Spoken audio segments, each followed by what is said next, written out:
વાત કરીએ બનાસકાંઠાની તો દાંતામાં વાતાવરણમાં અચાનક પલટો જોવા મળ્યો છે। એકાએક પલટો આવતા વરસાદી ઝાપટું ભારે જોવા મળ્યું છે।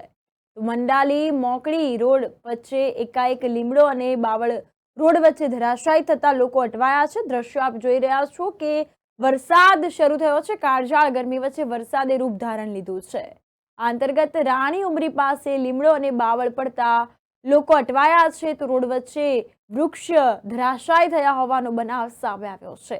ભારે વાવાઝોડા સાથે વરસાદનું ઝાપટું આવવાથી બાવળ અને લીમડા વચ્ચે કોઈ જાનહાની ટળી છે। આ અંતર્ગત વાત કરવામાં આવે તો સાબરકાંઠા જિલ્લાના વાતાવરણમાં એકાએક પલટો જોવા મળ્યો। ખેડબ્રહ્મા તાલુકાના લક્ષ્મીપુરા ગામે કરા પડ્યા છે। હવામાન વિભાગે 3 દિવસ કમોસમી વરસાદની આગાહી જાહેર કરી છે। વરસાદ સાથે કરા પડતા ગરમીમાં રાહત જોવા મળી છે। દ્રશ્ય આપ જોઈ શકો છો કે ગરમીનો પારો નીચે આવ્યો છે અને વરસાદનું પ્રમાણ જે છે તે જોવા મળ્યું છે। એકાએક ઝાપટું જોવા મળ્યું છે। આ અંતર્ગત વાત કરવામાં આવે તો કાળા ડિંબાંગ વાદળો છવાયા છે।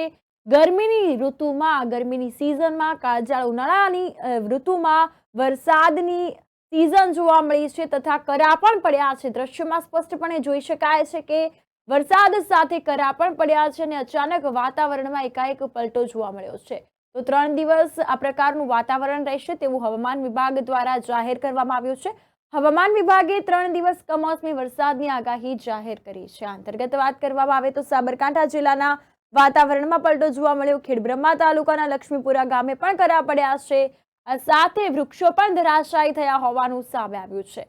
તો ભારે વાવાઝોડા સાથે વરસાદનું ઝાપટું આવવાથી બાવળ તેમજ લીમડો ધરાશાયી થયા છે। આ અંતર્ગત વરસાદ વધુ જોવા મળ્યો છે। ત્યારે વાત કરવામાં આવે તો બનાસકાંઠા, સાબરકાંઠા, ખેડબ્રહ્મા સહિતના અનેક વિસ્તારોમાં વરસાદી માહોલ જોવા મળ્યો છે। ક્યાંક ધીમી ધારે તો ક્યાંક પૂરપાટ વરસાદ જોવા મળ્યો છે। ત્યારે પૂરજોશમાં વરસાદ વરસી રહ્યો છે।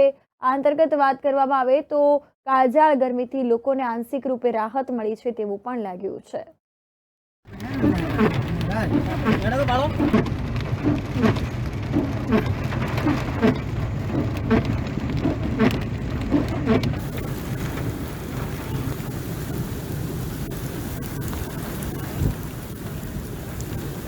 શું કરો છો આપણે